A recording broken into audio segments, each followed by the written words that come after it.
Thank you. How was it getting into that space though? Oh, it was hard. Imagine having a best friend for 16 years and you're splitting up. Like, it's the hardest thing ever. And it wasn't one thing in particular. It was like an accumulation of things. You know what I mean? Number one, I just felt like everything was a blurred line. The work, the relationship, the parenting. And when you throw that all in the same boat, it's a lot, you know? And marriage is hard, you know, already. And throwing those elements around it was a mistake, basically. Yeah. So tell me this, being a parent in the midst of all this, you know, because a lot of the time people get the roles confused. Yeah. I feel like to some extent because it's just like, you're Tamar. Oh, you're Tamar. But then it's like at home, like, I'm just Tamar. I'm just Tamar, right? And then you're a mom too. So you're really playing like 3-4 roles all up in one and still trying to keep it all together. Where were you at mentally as a parent, being that mom? Yeah, he was my only concern. Yeah, and so that's kind of why I stayed away from a lot of people and a lot of things for a while, because I needed to implement the fact that things at home was not going to change. So I think that now we've, you know, gotten into, you know, the pace of the new normal. Everything is all good. That's good. Yeah. So how long does it take to really click in with that space though? Because the new normal takes a while. When you talk about 16 years of dedicating yourself, your whole self to a relationship, being that mom, being that wife, being that person, and then the new normal is like, Tamar's out here to play. You know what I'm saying? That's a big adjustment. It's a huge adjustment, but I'm telling you something. It's up to the individual, unfortunately. You know, some of us are further along than others, and it's a mindset. You have to want to move forward. Yeah. You know what I mean? I'm sure you wanted to move forward and somebody's helped you to do. Well, you know, I didn't expect any of that. I bumped into him at my really, really good friend's birthday party. And I'm telling you, it was love at first sight for both of us, I believe. Now, Tamar came up in here, y'all. She came up and was like, we heard your little report yesterday. My little radio went up, and I'm here to set the record straight. I was like, she posted something on Instagram, so tell me about the post, because you posted something on Instagram. But the post was basically about my baby father. And if you have Baby Father Chronicles, baby, I got the stories for you, too. Right. You know, that's what it's about, you know, and me and T'Challa are great, you know. Tell me about him. If you could describe. I'm sorry, I had some extra juice in my mouth. He made me want to Wakanda Forever just with the name alone. Tell me what's the T'Challa, things about him that you just, if you had to describe him outside of anybody else, it was a whole bunch of guys lined up, and we all looking at him. But you give me these 3 words, and I'm gonna know that's him. First, I would see his light. Ooh. Yeah. Talk to me about that light. Wait a minute. Wait. Talk to me about the light.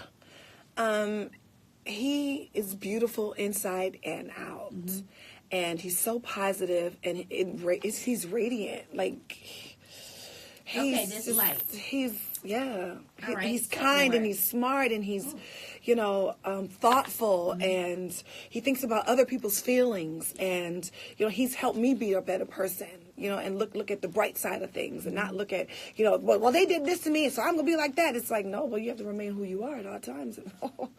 And whenever, you know, you have a person to speak positive energy over you, like, positive things happen. Being that man and being that covering. Hello? Is it night and day from Vince? No, it's not, because a lot of people think Vince is a bad person, and he's not a bad person. It's just that... And I gotta pause you there, because I appreciate you not talking...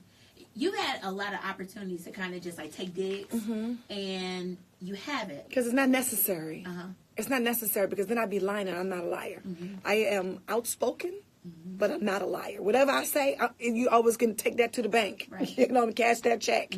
All receipts. All of them. And sometimes I don't even put out receipts because it's damaging to the other person. And so I'd rather go ahead on and take that hit because I'm used to it, and it's easier. Than for me to put out things about other people. What am I going to get out of that? Nothing, not one thing out of that. And what I'm going to get out about talking about my son's father. And the person, that's not going to change. And the person who's had my back for 16 years.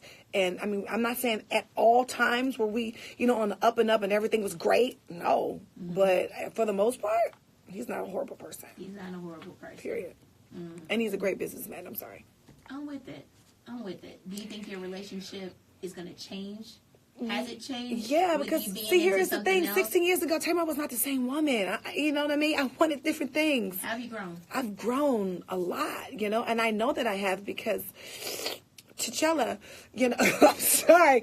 I mean, a good man to bring out some good qualities. Do you understand what I'm saying? And then being by yourself, you'll see the qualities that you have to offer. What's changed about you? What's been brought to Tamar's light since T'Challa?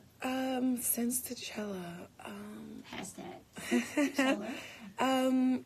I pay attention a lot to my actions, and I pay a lot of attention. You say, Linda's true, yeah.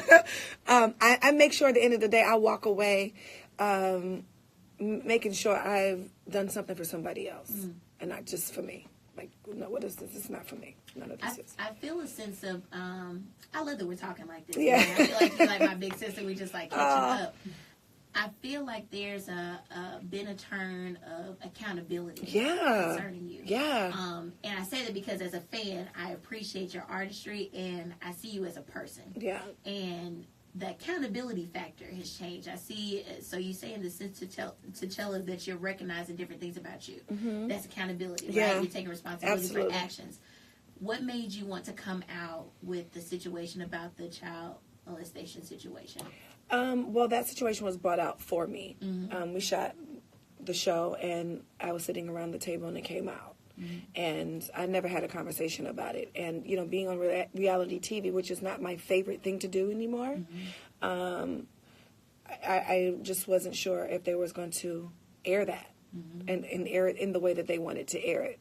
And I just felt very powerful. People don't understand that they chip and chop all the different things that they want, so it's not shot straight on, guys. No, it's not. That whole thing was clips, and I'm not even going to lie about that.